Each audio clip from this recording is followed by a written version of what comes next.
Bom dia, gente. Prazer estar com vocês. Agradeço ao convite feito pelo Luciano, pela toda a equipe da Fermata. Aliás, aproveito esse momento para parabenizar esse ministério, para louvar a Deus pela vida de cada um de vocês. Desde a primeira vez que eu ouvi falar da Fermata, foi pelo testemunho de uma apaixonada por vocês, que é a Suzy Peck, né? E ela quem falou muito, Israel, a gente tem uma amizade assim legal. Ela falou, Israel, você precisa conhecer a Fermata, você precisa conhecer o Luciano e não sei o quê. Aí um dia a gente teve uma conversa, aconteceu esse primeiro contato nosso, ainda no ano passado. Tivemos juntos na Fermata em Joinville, que o Luciano mencionou, e foi uma alegria conhecer toda essa equipe, essa gente especial de Deus, que tem sido usada poderosamente por Deus para preparar momentos e espaços e ministrações tão necessárias como essas que a Fermata promove. Isso aqui para nós que andamos aí em seminários teológicos, em congressos teológicos, em formação teológica, a gente percebe o quanto o trabalho da Fermata é um diferencial que nós temos no Brasil. Que Deus abençoe e continue a abençoar e dê longevidade e prosperidade à vida e ao ministério de todos vocês. Gente, o tema que está proposto para mim é abundância. Também é uma palavra chave dentro da segunda carta de Paulo aos Coríntios. É uma palavra que aparece sem dúvida nenhuma, em todo o Novo Testamento, é uma palavra-chave dentro do vocabulário do reino de Deus, mas é uma palavra muito especial dentro da segunda carta de Paulo aos Coríntios. Então, quando esse tema foi proposto, eu procurei trabalhar essa palavra, pensar, refletir as ocorrências dessa palavra dentro da segunda carta aos Coríntios, e a partir, então, destas verdades que a gente vai coletar dentro desse texto de Paulo, a gente vai conversar um pouquinho de uma forma mais abrangente. Em primeiro lugar, eu queria pensar um pouco com vocês sobre o que é abundância. O que é abundância? O que vem à nossa mente quando nós falamos de abundância? Antes de ir para o vocábulo em português, é importante que a gente entenda essa palavra, como ela foi utilizada lá no tempo do Novo Testamento, qual é o significado dessa palavra a partir do próprio texto grego do Novo Testamento. Abundância ou superabundância, como aparecem nos textos, é a tradução de um substantivo ou de um verbo, substantivo periceia, o verbo pericel, e ele traz a ideia do ter mais do que é necessário. Abundância é quando nós temos mais do que aquilo que nos é necessário. Esse é um primeiro sentido de abundância, né? Algo que nós possuímos em excesso, né? Ela tem também a ideia do exceder, né? Aquilo que excede, aquilo que sobra, né? Eu fiquei pensando um pouquinho, eu sou corredor, eu sou maratonista, então a maioria dos meus exemplos vem do mundo da corrida, né? Uma das coisas que eu compartilho aí com o Luciano, que também é corredor. Quando a gente está fazendo um treino de corrida, quando a gente se prepara para uma prova e assim por diante, existe uma expressão, né, de que o atleta está sobrando. Quem já ouviu essa expressão? Conhece essa expressão? Né? Eu trouxe um exemplo aqui para vocês de um... Não está conectado. Aí. De um maratonista brasileiro chamado Ronaldo da Costa, não sei quantos já ouviram falar dele. Ele foi o recordista mundial da maratona, na maratona de Berlim em 1998, com o tempo de 2 horas, 6 minutos e 5 segundos. Essa foi uma marca muito importante na história da maratona, realizada por um brasileiro, quebrando um recorde que naquela ocasião durava 10 anos. Existiam 10 anos já, e aí você imagina, né? 10 anos, várias maratonas propícias à quebra de recorde. Berlim é uma das principais maratonas mundiais para quebra dos recordes, sempre o recorde mundial sai em Berlim. E este Ronaldo da Costa quebrou esse recorde lá na maratona de Berlim em 2 horas, 6 minutos e 5 segundos. Ele foi o único não africano a ser recordista mundial da maratona. Isso é uma marca importante para o Brasil no mundo do atletismo. Ele foi o único atleta não africano a ser recordista mundial da maratona. Ele foi o primeiro atleta da história a correr uma maratona com um ritmo abaixo de 3 minutos por quilômetro. Eu quero que você preste atenção nisso, vou fazer um desafio para você. Não depois do almoço, tá? Pensa amanhã de manhã, vocês têm amanhã de manhã, antes do café da manhã, para você estar levinho, tá? Vai lá na rua e tenta correr 1 quilômetro em 3 minutos. Eu vou facilitar a sua vida. Tenta correr 500 metros em 1 minuto e meio. Você vai entender o que é correr 42 quilômetros em um ritmo abaixo de 3 minutos. É uma coisa realmente surpreendente, é um feito humano realmente surpreendente. E ele foi o primeiro atleta a correr uma maratona abaixo de 3 minutos por quilômetro. E ele fez mais, ele fez o que na corrida a gente chama de split negativo. Isso é, a segunda parte da prova mais rápida do que a primeira. Ele fez a primeira parte da prova para 1 hora e 5 minutos, e a segunda metade ele fez para 1 hora e 1 minuto e alguma coisinha. Então foi uma coisa realmente surpreendente. A marca do Ronaldo da Costa é tão surpreendente que o recorde latino-americano da maratona dele só foi quebrado em 2022 pelo Daniel do Nascimento. De 1998 a 2022, ele permaneceu como o recordista latino-americano da maratona, certo? Por que eu estou trazendo tudo isso para vocês? Porque quando esse sujeito sobre-humano cruzou a linha de chegada, nessa maratona que ele quebrou o recorde mundial, ele virou 3 estrelas e começou a sambar. Você tem noção disso? O cara corre uma maratona, 42.195 metros, em 2 horas, 6 minutos e 5 segundos, cruza a linha de chegada virando 3 estrelas e começa a dançar sambando. Esse é a ideia de sobrou. Sobrou. Podia ter feito melhor, sem vergonha, né? Podia ter feito um tempo melhor, se tivesse economizado essa energia de virar 3 estrelas e sair sambando depois que cruza a linha de chegada. Ele chegou com folga, chegou sobrando, tinha ainda energia e podia ter feito ainda melhor do que fez. Esse é o conceito de abundância. O treino dele abundou.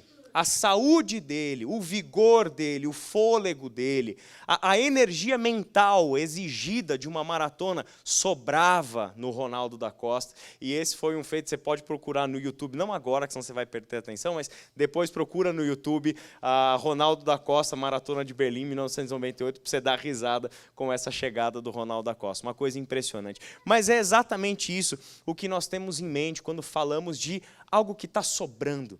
Algo que a gente tem e tem de folga, de sobra e etc. Quando a gente olha, então, para a carta de Paulo aos Coríntios, a segunda carta, mais precisamente, de Paulo aos Coríntios, a gente faz a pergunta o que ele tem em mente quando ele fala de abundância. O que é que o apóstolo Paulo tem em mente quando ele fala de abundância? A abundância já apareceu no texto que o Itamir pregou para nós nesta manhã. Nos capítulos 8 e 9, essa é uma palavra que aparece ali junto com a generosidade, né? Houve a abundância, superabundância e assim por diante. Mas essa palavra aparece por toda a carta. Então, eu mapeei para a gente olhar algumas das principais ocorrências da palavra abundância, de uma outra palavra muito próxima da abundância que Paulo utiliza nesse texto, que é hipérbole em grego, e essa é uma palavra próxima da nossa, né? Hipérbole aí traz a ideia do quê? Quando você fala com exagero, quando você fala exageradamente. Então essa é uma outra palavra grega correlata à abundância, e outros textos onde mesmo as palavras não aparecendo ali, o princípio da abundância está presente. Vamos olhar alguma delas, então? Algumas delas? Começando lá, se você quiser abrir a sua Bíblia aí para ir acompanhando, a gente vai ler, não todos estes textos, tá? São bastante textos aí, fica para o seu estudo posterior, mas a gente vai ler apenas um ou outro versículo de cada uma dessas referências para a gente entender o que Paulo tem em mente, para depois a gente chegar a algumas conclusões iniciais para a gente poder dar sequência. Por exemplo, capítulo 1, versículo 5, Paulo escreveu assim: pois assim como os sofrimentos de Cristo transbordam sobre nós, também por meio de Cristo transborda a nossa consolação. Transbordar é exatamente a palavra abundar, é exatamente aí o vocábulo pericel, né, que aparece no texto, né? Então, o que aconteceu? Existe uma situação, e é uma situação de aflição, neste texto de 1 Coríntios, capítulo 3, ao verso 11. E em circunstâncias de aflição, o que houve? A abundância do consolo. Então, na aflição, o consolo. A segunda linha do texto aí, 2 Coríntios capítulo 2, eu vou ler o versículo 7.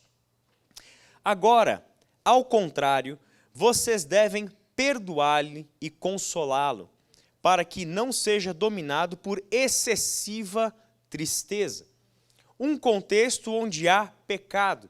E aí o apóstolo Paulo incentiva esses irmãos para que, onde houve o pecado, no tratamento com aquela pessoa que lhes causava dano, que lhes causava tristeza, que era por causa do seu pecado, abundasse perdão. Capítulo 3, versículo 1, em seguida, eu vou ler só o versículo 6. Ele nos capacitou para sermos ministros de uma nova aliança, não da letra, mas do Espírito, pois a letra mata, mas o Espírito vivifica. Em um contexto onde o mandamento trouxe morte, Deus fez abundar vida por meio do ministério da nova aliança, né? Então vemos aí mais uma vez uma situação de morte onde o Senhor fez abundar vida. Capítulo 4, versículo 1 em diante, mas eu vou ler apenas 2 trechos, o versículo 1 e o versículo 7 em seguida. Portanto, visto que temos este ministério pela misericórdia que nos foi dada, não desanimamos. Mas temos esse tesouro em vasos de barro, para mostrar que o poder que a tudo excede provém de Deus e não de nós.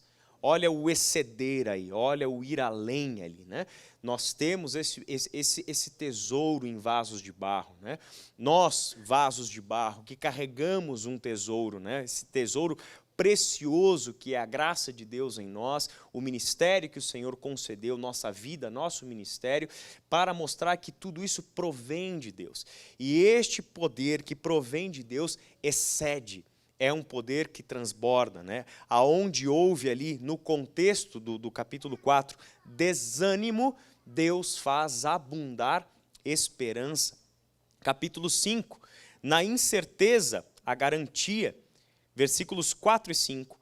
Pois enquanto estamos nesta casa, gememos e nos angustiamos, porque não queremos ser despidos, mas revestidos da nossa habitação celestial, para que aquilo que é mortal seja absorvido pela vida.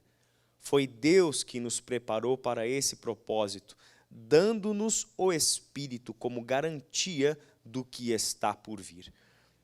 Mais um texto em que o apóstolo Paulo fala da transitoriedade do nosso corpo físico, da vida como nós a conhecemos, uma vida que é uma forma que está presa pelo pecado e que vai passar pela morte, pela sua deterioração, pela sua corruptibilidade, até que seja revestida pela incorruptibilidade, uma vida que permaneça de fato eternamente, né? Então é algo novo, algo completamente extraordinário para a experiência humana, este corpo que jamais adoecerá, esse corpo que jamais morrerá.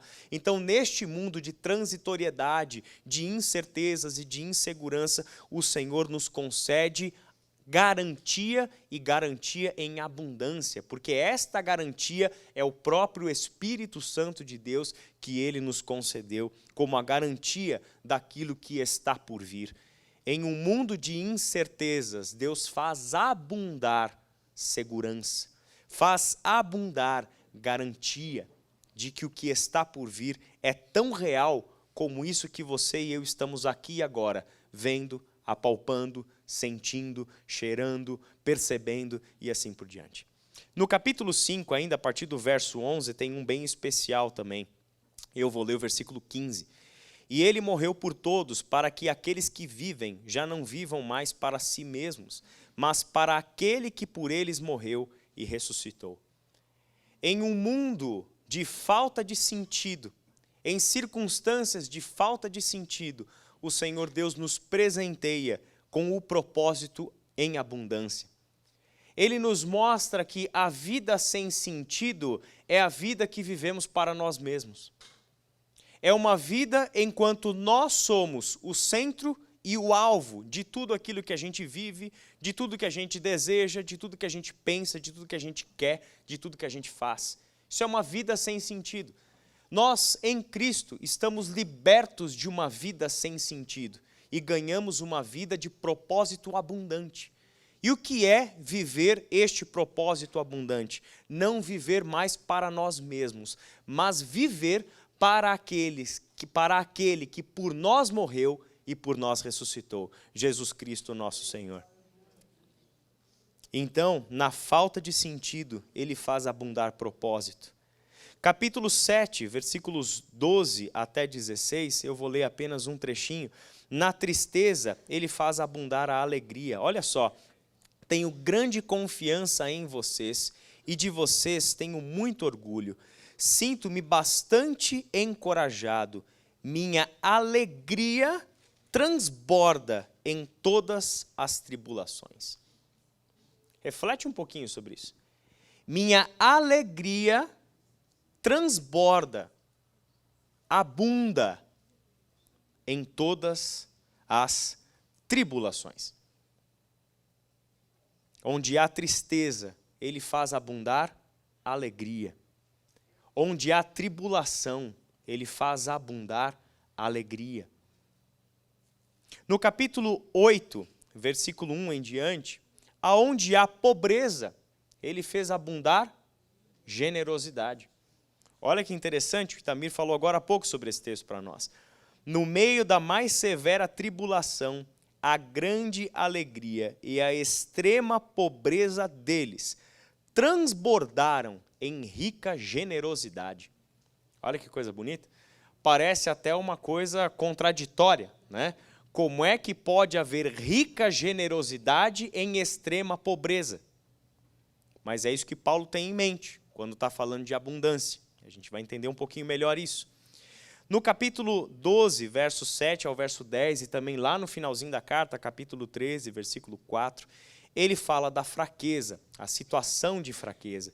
E nesta situação de fraqueza, sobra, abunda poder. Olha que interessante. Mas ele me disse, minha graça é suficiente a você, pois o meu poder se aperfeiçoa na fraqueza. Portanto, eu me gloriarei ainda mais alegremente em minhas fraquezas, para que o poder de Cristo repouse em mim. Por isso, por amor de Cristo, regozijo-me nas fraquezas, nos insultos, nas necessidades, nas perseguições, nas angústias. Para, Paulo, para. Vamos entender o que você está falando aqui, Paulo. Vamos ver se a gente leu a mesma coisa mesmo. Por isso, por amor de Cristo, regozijo-me nas fraquezas, nos insultos, nas necessidades, nas perseguições, nas angústias. Como é que um ser humano pode se alegrar nisso? Como é que um ser humano encontra regozijo, encontra motivos de alegria em ser insultado? Como é que se encontra regozijo na fraqueza, na necessidade, ou quando é perseguido? Quem se regozija em angústias? Pois quando sou fraco, é que eu sou forte. Capítulo 13, versículo 4. Falando de Jesus. Pois, na verdade, foi crucificado em fraqueza, mas vive pelo poder de Deus.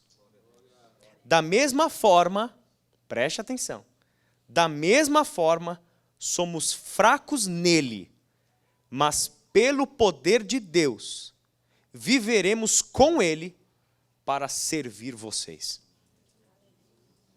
Com isso, gente, eu acho que é seguro nós fazermos duas afirmações. A primeira, para que serve esta abundância em todos estes exemplos mencionados pelo apóstolo Paulo em toda a carta de 2 aos Coríntios. Ela serve para a superação de adversidade na vida e no ministério. Qual é a realidade concreta que ele menciona? A situação. É a aflição, é pecado, é morte, desânimo, incerteza, falta de sentido, tristeza, pobreza, fraqueza. Isso é o que você e eu conhecemos como a realidade da vida e como conhecemos como a realidade do ministério. A nossa vida é cheia dessas coisas. Nós estamos imersos nisso. E estas são as adversidades que nós encontramos para viver. É na vida, no aqui e no agora, seja na nossa vida pessoal, seja na vida das pessoas, para as quais o Senhor nos designou como ministros, como ministras. Como pessoas que estão lá para cuidarmos do povo de Deus. Seja na nossa vida pessoal, porque certamente enfrentamos essas coisas na nossa vida pessoal, talvez você esteja encaixado nessas situações. Talvez você esteja vivendo hoje essa situação. Entende? Na sua vida e por extensão no seu ministério. Talvez você não esteja, você pessoalmente, imerso nisso, mas esta é a matéria-prima de quem é ministro do Evangelho. Nós trabalhamos com a dor do ser humano. Nós trabalhamos com a aflição dos seres humanos. Nós trabalhamos com a situação caótica que é a vida como nós a conhecemos. E é esta vida que Deus está, desde o princípio, trabalhando para curar. É esta vida, por causa do pecado, por causa da morte, por causa dos efeitos da morte na vida, é que Deus está trabalhando desde o princípio para trazer a salvação, para trazer a redenção. Eu vou ler de novo o capítulo 13, versículo 4. Pois, na verdade, foi crucificado em fraqueza, mas vive pelo poder de Deus. Isso nos atinge. O que aconteceu com Jesus atinge a gente diretamente. Da mesma forma, somos fracos nele, mas pelo poder de Deus, viveremos com ele e viveremos por um motivo. Qual é esse? Para servir vocês. Para servir vocês. Não é para nós. Não é para nós. O que recebemos não é para nós. O que nos leva à segunda afirmação que a gente pode fazer. Toda a abundância provém de Deus. Todos estes exemplos de abundância nas situações difíceis provêm de Deus. E o que isso significa? Que elas não podem ser produzidas por nós.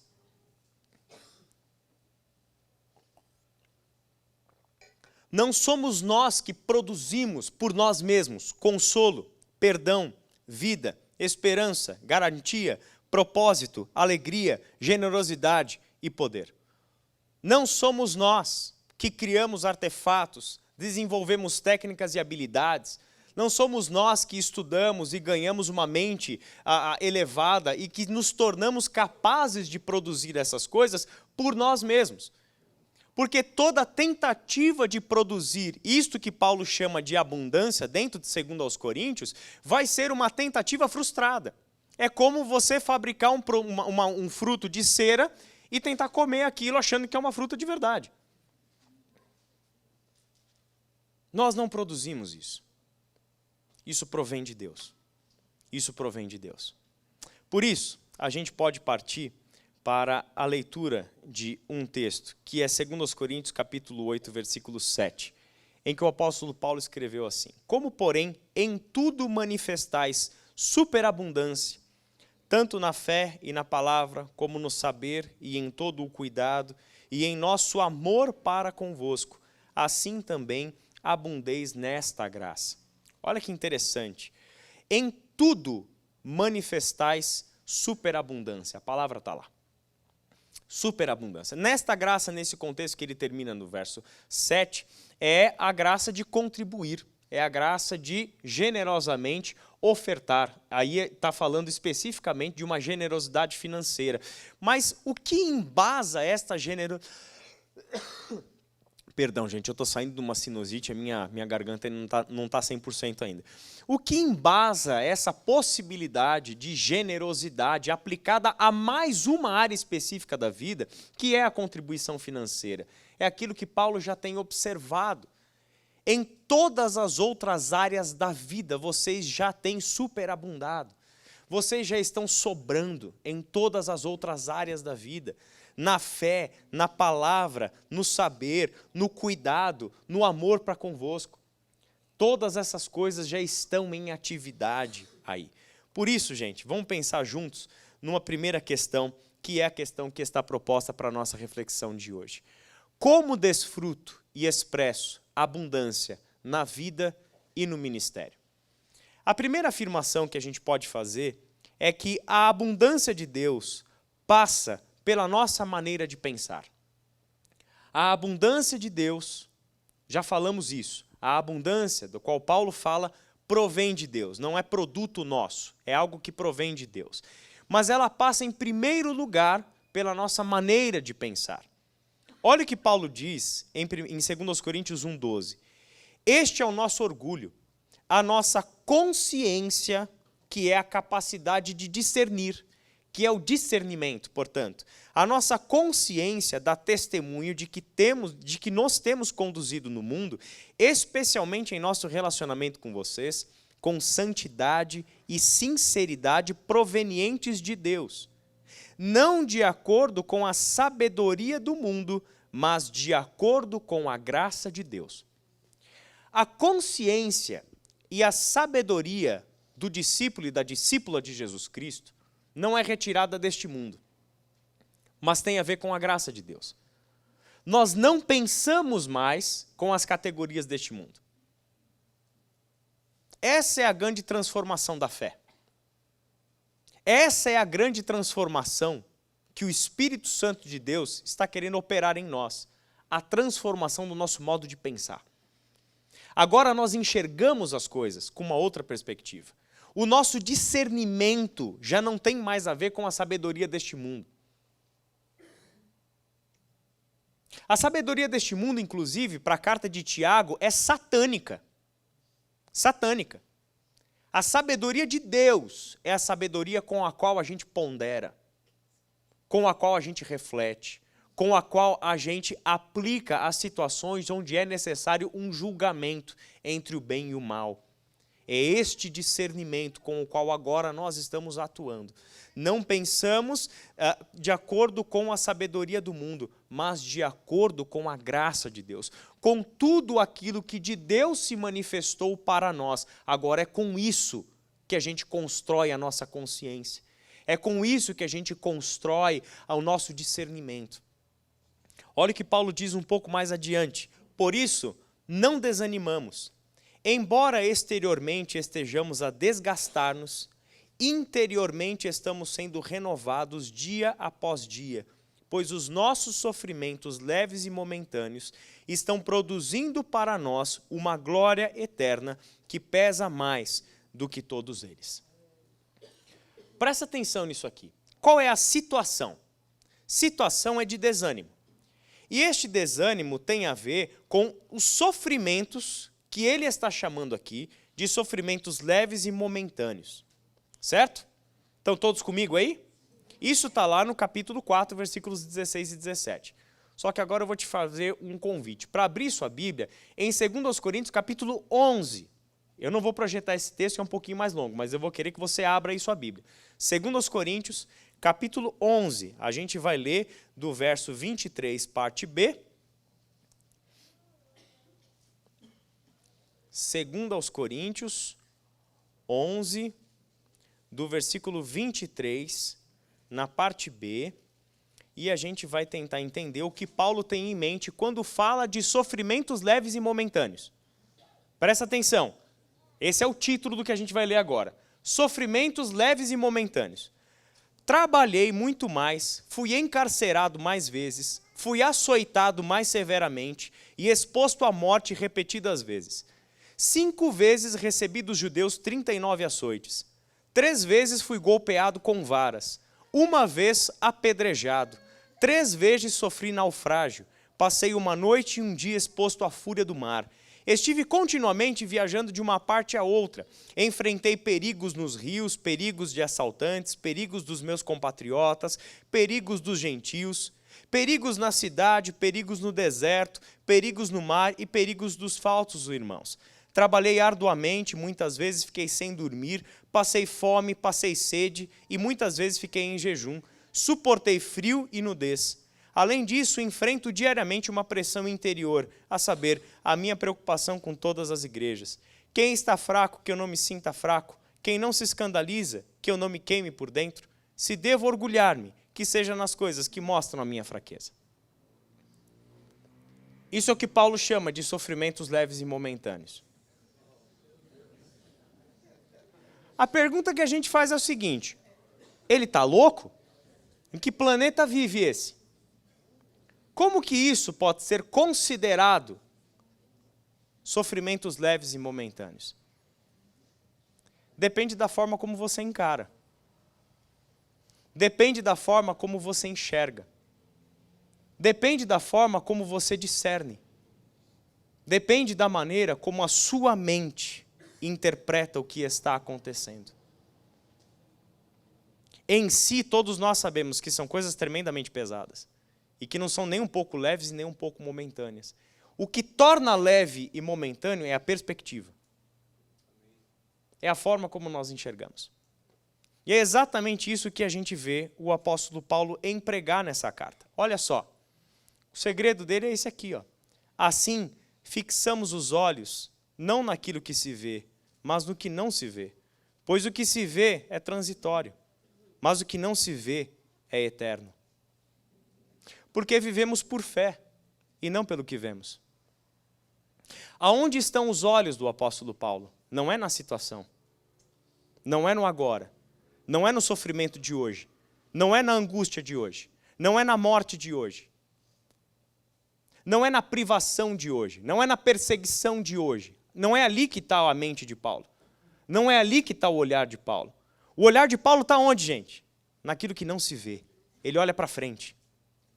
É por isso que ele disse no versículo anterior o quê? Os nossos sofrimentos leves e momentâneos estão produzindo para nós uma glória eterna que pesa mais do que todos eles. O que está por vir é abundante, é superabundante, sobra, esbanja quando comparamos isso com as coisas que nós estamos passando aqui agora. Meus irmãos, nós precisamos levar encorajamento para as pessoas. Essa é a abundância. Esse é o motivo do apóstolo Paulo encorajar essas pessoas. Esse é o motivo de Paulo ter, em primeiro lugar, encontrado o encorajamento, passando por todas aquelas coisas que a gente leu lá no capítulo 11.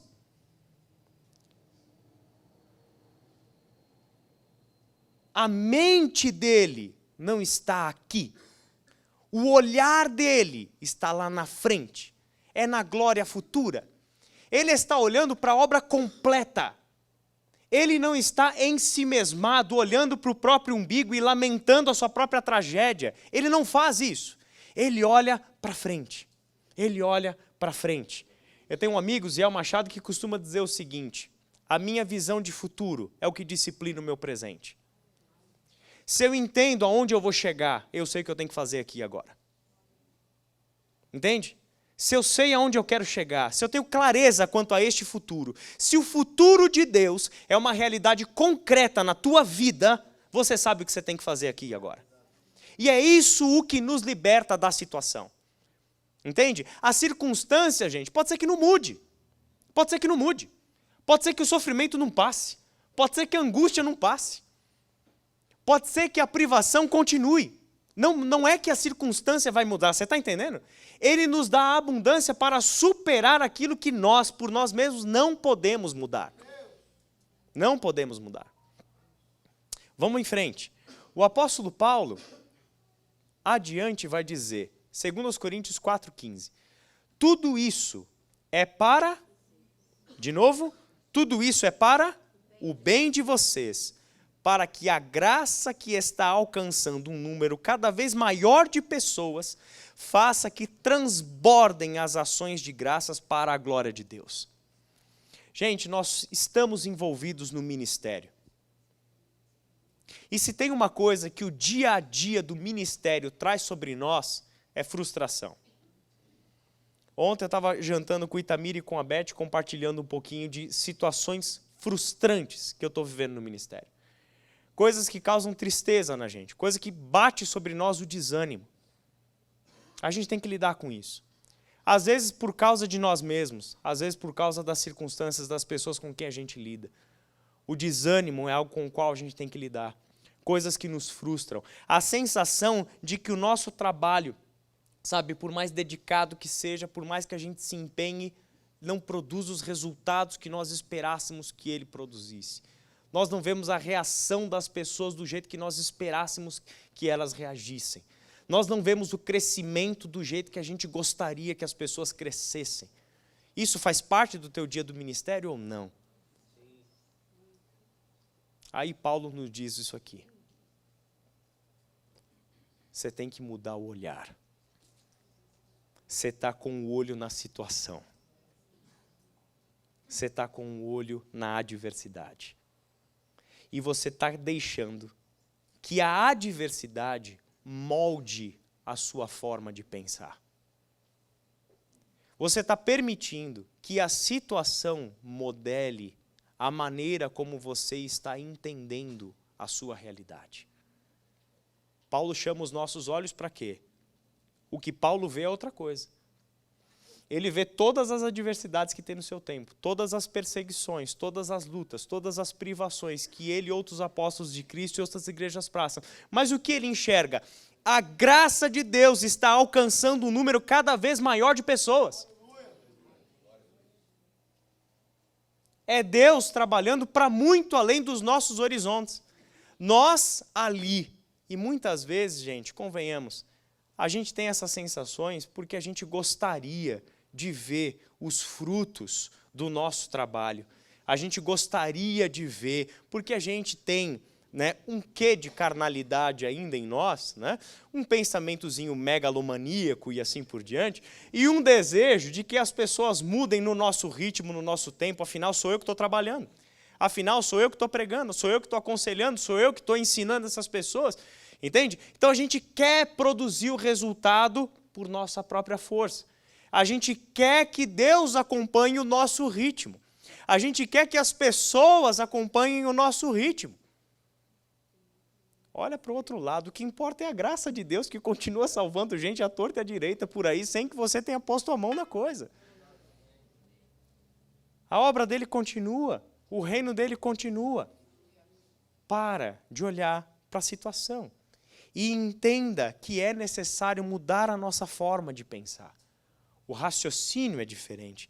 Lá na Fermata em Joinville, eu passei um tempo conversando um pouquinho sobre essas 4 lógicas. Eu não vou me deter muito aqui, mas são 4 princípios muito simples de a gente entender o que precisa ser mudado na nossa mentalidade. Como nós interpretamos as coisas de uma forma diferente. Paulo aplicou naquele texto de 2 Coríntios 4, 16 e 17, uma lógica do fim. Quer dizer, ele interpreta a sua realidade por uma outra lógica. Não a lógica humana, natural para nós, onde sofrimentos não são leves e momentâneos, coisa nenhuma. Ele interpreta com outra lógica. E que lógica é essa? É o futuro de Deus. É a glória de Deus futura que está nos aguardando. É este reino eterno que ele está preparando para aqueles que o amam. Então, se eu aplico essa lógica, o que hoje é pesado se torna leve. O que hoje parece um sofrimento sem fim se torna temporário, momentâneo. Eu apliquei uma outra lógica para interpretar essa realidade. Então, o que significa, ou qual o significado das nossas escolhas à luz da eternidade, não só do nosso momento? Qual é o impacto que as nossas escolhas aqui e agora, as nossas decisões de vida e ministério aqui e agora, têm na nossa perspectiva com relação ao futuro? É uma mudança na nossa forma de pensar. A outra, uma lógica de servo. A quem nós vamos obedecer? Nós vamos obedecer à nossa própria vontade? Nós vamos obedecer aos desejos do nosso próprio coração? Nós vamos obedecer às demandas do nosso tempo? Nós vamos obedecer àquilo que as pessoas esperem que nós façamos por elas? O que nós vamos obedecer? Vamos temer homens ou vamos temer a Deus? Vamos fazer as coisas por fidelidade a Deus ou para manter no ministério? Uma lógica de servo. Uma lógica de servo. Eu estou aqui para servir e não para ser servido. Eu estou aqui para viver para a glória do Senhor. A lógica de um filho de Deus. Qual é a nossa condição? Nós somos escravos ou nós somos os filhos de Deus? Como nós pensamos a nossa relação com Deus? Quem exatamente nós somos? Pensamos como um filho de Deus? O que isso significa? O que está formando a sua identidade? O que está formando a sua identidade? É uma ideologia política? É uma doutrina? O que está formando a sua identidade? São as respostas que você tem dado ou tentado dar para os problemas do mundo separado de Deus? O que está definindo a sua identidade? O seu pecado? O que está definindo quem você é? A nossa identidade é de filho de Deus. Eis a nossa identidade. E é a partir dali que a gente constrói uma forma de pensar. Como filho de Deus, que tem no Pai tudo o que precisa. E se tem no Pai tudo o que precisa, eu não preciso de mais nada. Eu não preciso correr atrás de mais nada. Eu não preciso querer ser qualquer outra coisa. Eu não preciso querer ser visto pelas pessoas. Eu não preciso sonhar com um ministério relevante, visto, aplaudido e etc. A minha identidade de filho é o que sustenta quem eu sou. E ali eu estou seguro. Eu estou seguro. Acabou em Cristo Jesus toda a minha necessidade de aceitação, de reconhecimento. Acabou a minha necessidade de querer ver supridas os meus desejos carnais. Acaba em Cristo, porque Ele nos concede a identidade de filhos de Deus. A identidade de filho de Deus nos leva à lógica da glória de Deus. Filhos de Deus vivem para a glória do Pai. Vivem para a glória do Pai. Por isso, nós podemos pensar com essa perspectiva. Quem eu sou e o que eu faço glorifica a quem? Quem recebe a glória das nossas ações? Quem recebe a glória dos meus pensamentos? Quem recebe a glória pelos meus impulsos, pelos meus desejos? Quem recebe a glória? Se a gente pensa com essa perspectiva, muita coisa muda de lugar. Muita coisa muda de lugar. Por isso, o que é então viver pela fé? Viver pela fé de que Paulo fala consiste na transformação da forma de pensar, raciocinar, interpretar, julgar e discernir. Toda a vida está envolvida nessa transformação. O aspecto espiritual, cognitivo, físico, emocional e relacional. Todas as coisas estão envolvidas neste processo de transformação que nós estamos chamando de viver pela fé. Viver pela fé, gente, é ter a nossa mente moldada pela vontade do Senhor. Romanos capítulo 12, versos 1 e 2. Isso é viver pela fé, ter uma nova mentalidade. Uma nova maneira de olhar a realidade, de interpretar as coisas. Entende? É de não permitir que a nossa mente seja entorpecida pelas circunstâncias, pelas adversidades e pelas opiniões de fora do Evangelho que nada tem a ver com o reino de Deus. É pensar como Deus pensa, é enxergar o que Deus enxerga, para podermos dar respostas que Deus dá. Não nos tornarmos um a mais dentro de uma massa da cultura que pensa de formas padronizadas, cada um de acordo com a sua linha de pensamento, com a sua filosofia política, com a sua doutrina, com a sua ideia. Não, é rompermos essa lógica, para que somente o Senhor governe a nossa mente com a sua soberana vontade. Isso é viver pela fé. Isso é viver pela fé. Assim, a gente vai para uma segunda afirmação. Só podemos transbordar aquilo que nós recebemos de Deus. Se Toda a abundância de que Paulo fala não pode ser um produto nosso, não somos nós que produzimos, é porque nós só podemos transbordar, nós só podemos sobrar naquilo que nós temos recebido do Senhor. Olha o que ele diz lá no comecinho da carta. Bendito seja o Deus e Pai de nosso Senhor Jesus Cristo, Pai das misericórdias e Deus de toda consolação, que nos consola em todas as nossas tribulações, para que com a consolação que recebemos de Deus, possamos consolar os que estão passando por tribulações. Pois assim como os sofrimentos de Cristo transbordam sobre nós, também por meio de Cristo transborda a nossa consolação. Olha que coisa linda. Olha que coisa linda. Nós passamos pelas tribulações e nas tribulações chega sobre nós o quê? O consolo de Deus. Deus nos abraça com o seu consolo em meio às nossas tribulações. Para que Deus faz isso? Não é porque você é o especialzinho. Não é porque você é a menina dos olhos de Deus, então ele está todo interessado em você e etc e tal.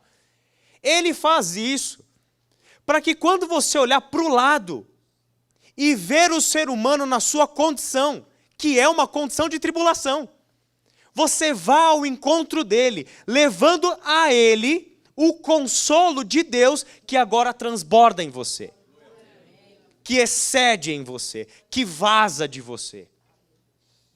Nós só podemos transbordar aquilo que nós temos recebido de Deus.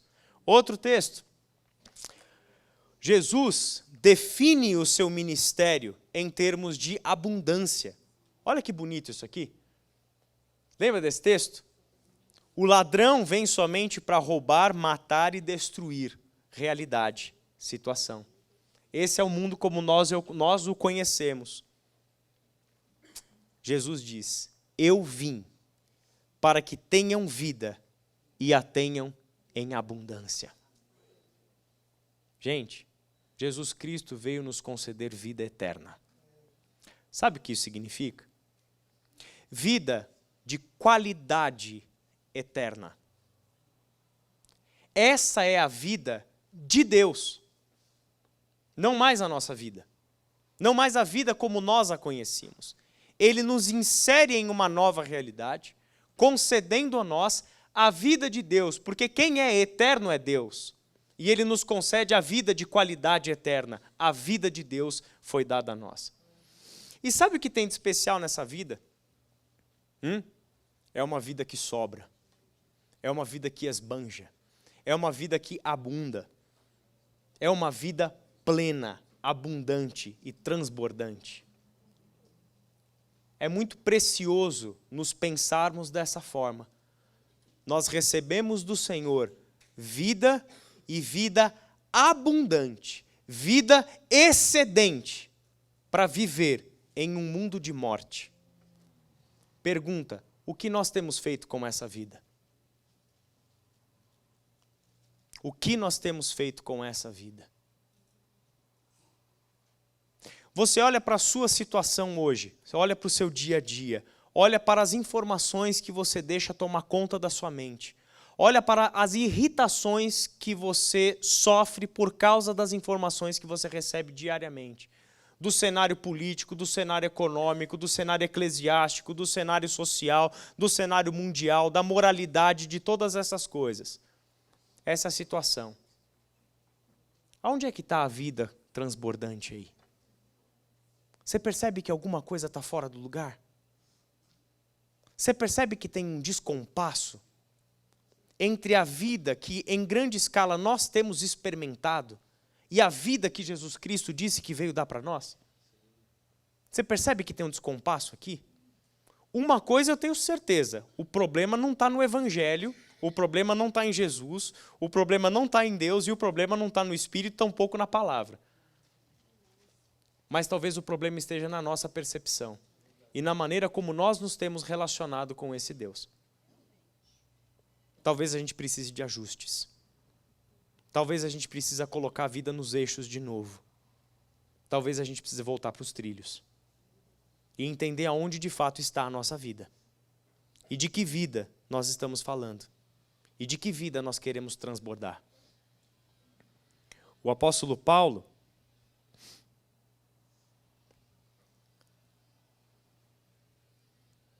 em João 17, 1-3, Jesus diz: depois de dizer isso, Jesus olhou para o céu e orou: Pai, chegou a hora, glorifica o teu Filho, para que o teu Filho te glorifique, pois lhe deste autoridade sobre toda a humanidade, para que conceda a vida eterna a todos os que lhe deste.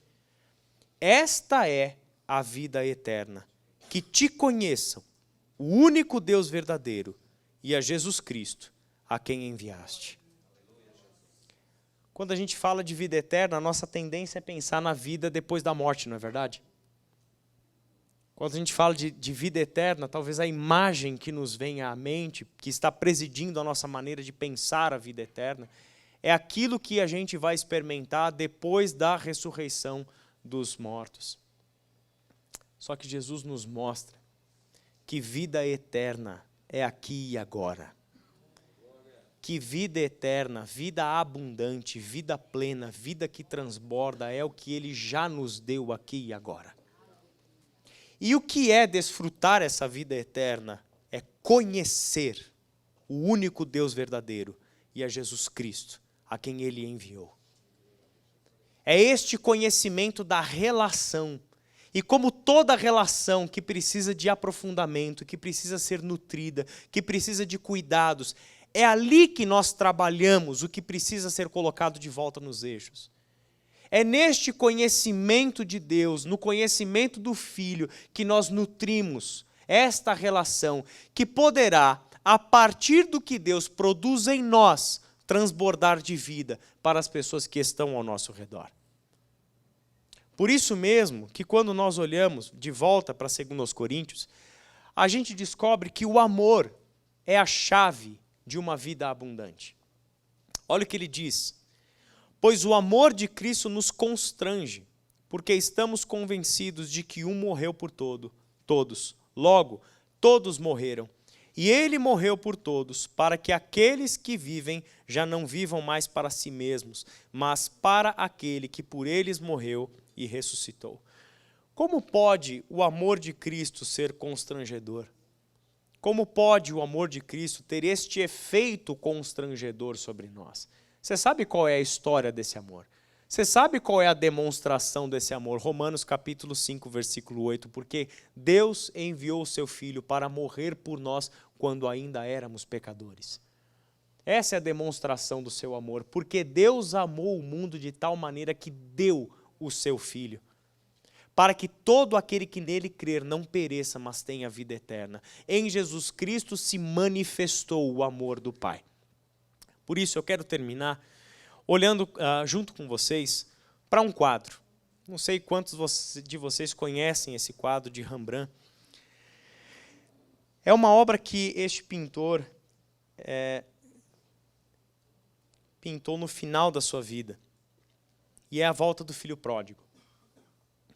E esse quadro tem uma história muito bonita, porque no começo da jornada de Rembrandt, no começo da trajetória dele, ele pintou o filho pródigo. Mas a primeira pintura que ele fez do filho pródigo é do filho que foi. Então ele pinta o filho pródigo dentro de uma taverna, né? Isso aí é obviamente dentro do contexto do pintor e não do contexto da parábola, né? Mas ele pinta ele ali esbanjando o seu dinheiro, né? O dinheiro do pai, né? Com bebida, com prostituição e assim por diante. Então é o cenário dentro de um bar e assim por diante. No final da vida, Rembrandt pinta essa obra quase cego. Quase cego. E ele pinta a volta do filho pródigo. Ele não pinta o filho que foi. Ele pinta o filho como voltou.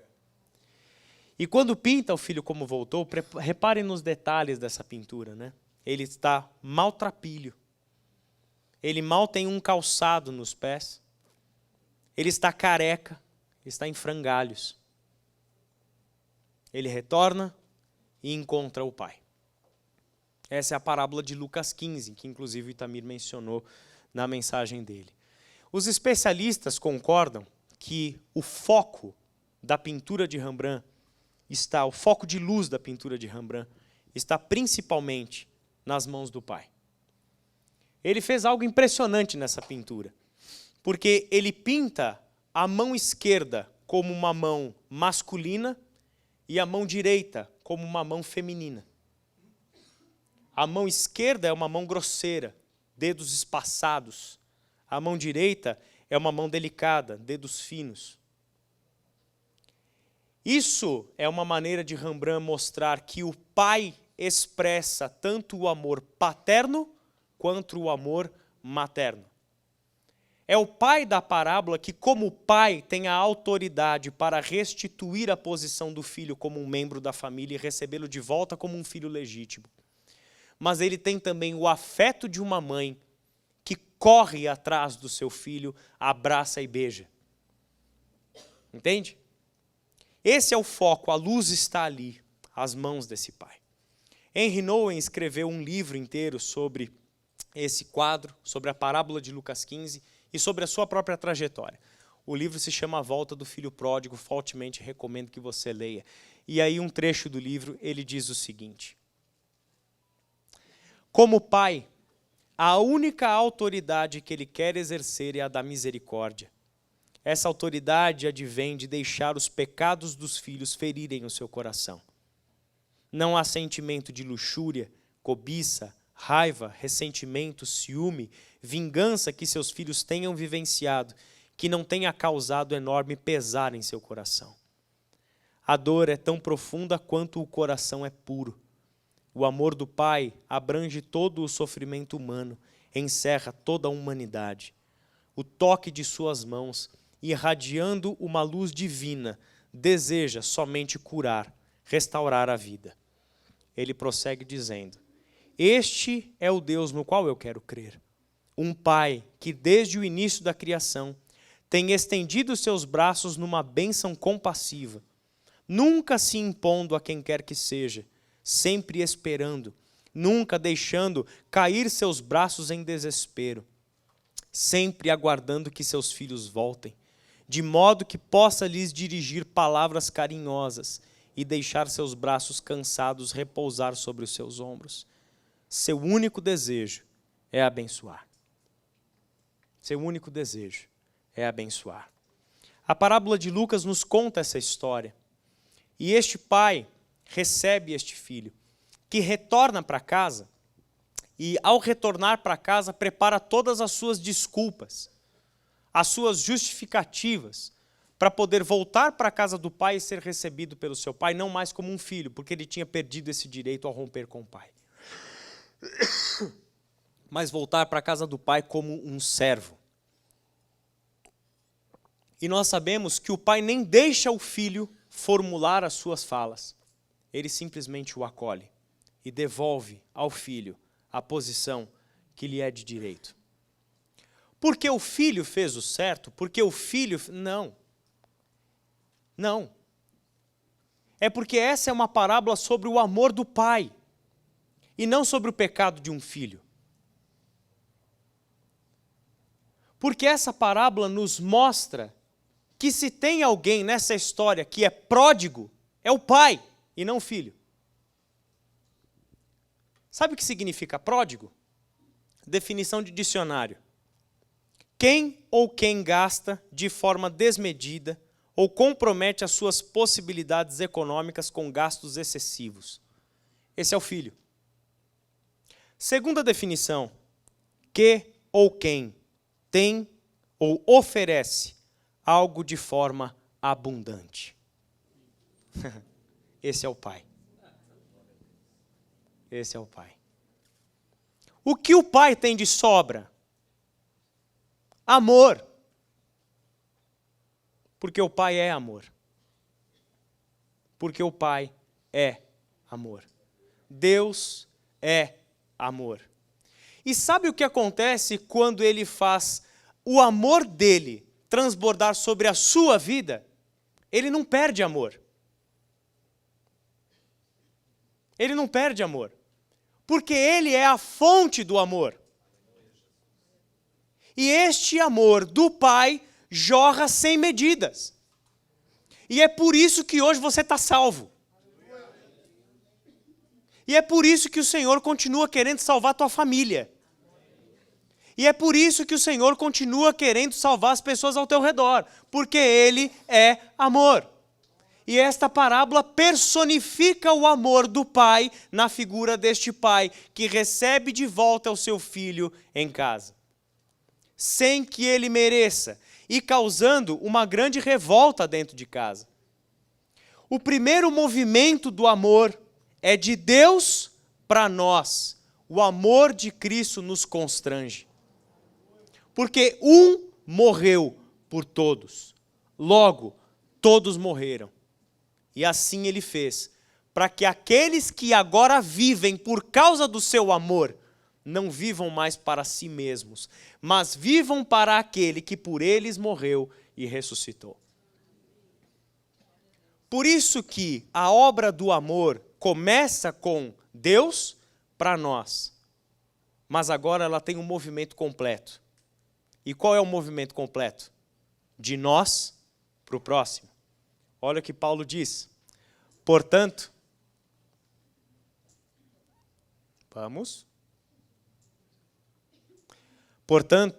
se alguém está em Cristo, é nova criação. As coisas antigas já passaram, eis que surgiram coisas novas. Tudo isso provém de Deus, que nos reconciliou consigo mesmo por meio de Cristo e nos deu o ministério da reconciliação. Ou seja, que Deus estava em Cristo reconciliando consigo o mundo, não levando em conta os pecados dos homens, e nos confiou a mensagem da reconciliação. Portanto, somos embaixadores de Cristo, como se Deus estivesse fazendo o seu apelo por nosso intermédio. Por amor a Cristo suplicamos, reconciliem-se com Deus. Deus tornou pecado por nós aquele que não tinha pecado, para que nele nos tornássemos justiça de Deus. Qual é o segundo movimento do amor? De nós para o próximo. Nós que fomos alcançados por esse amor, nós que, conforme Paulo escreveu em Romanos capítulo 5, versículo 5, tivemos o amor de Deus derramado em nossos corações por meio do Espírito Santo que Ele nos concedeu. Nós que temos o amor do próprio Deus, ou o próprio Deus derramado em nossos corações, agora superabundamos amor para aqueles que estão ao nosso redor. Como embaixadores do reino de Deus, como mensageiros da mensagem da reconciliação, como serviçais do serviço da reconciliação, levando a este mundo esta mensagem poderosa de que Deus já fez o que precisava ser feito para que todo ser humano pudesse ser reconciliado com Ele. Essa é a abundância do amor que de nós alcança o outro, não levando em conta os pecados dos homens, mas a gente leva em conta os pecados dos homens. Se Deus não leva em conta os pecados dos homens, por que você leva em conta os pecados dos homens? Por que a gente continua agindo como os personagens do quadro de Rembrandt? Ora, a gente se vê no filho que foi, querendo gastar, querendo virar as costas para o pai, sabe, desperdiçar tudo aquilo que nós sabemos que recebemos dele.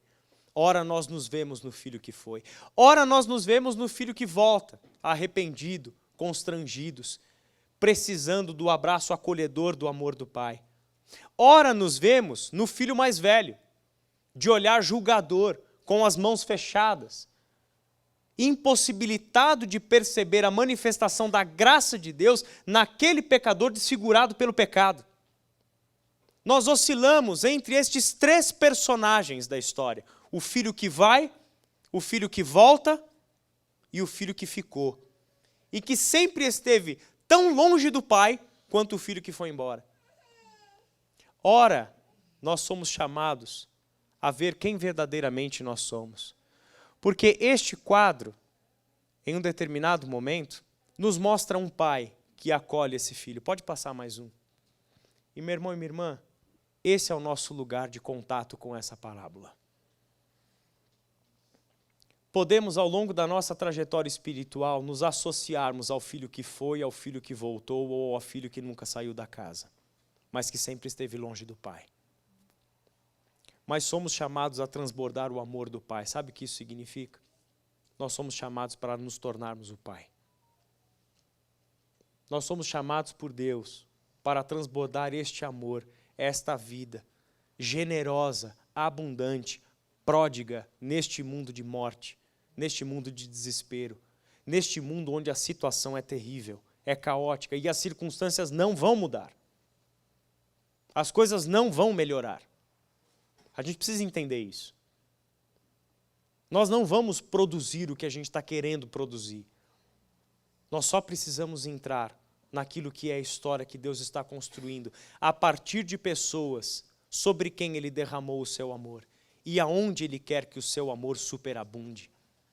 Nós somos chamados para ser este pai que acolhe em casa os filhos que caem em si, que estendem o perdão e que manifestam o amor do Pai para aqueles que precisam de um lar, para aqueles que precisam do cuidado.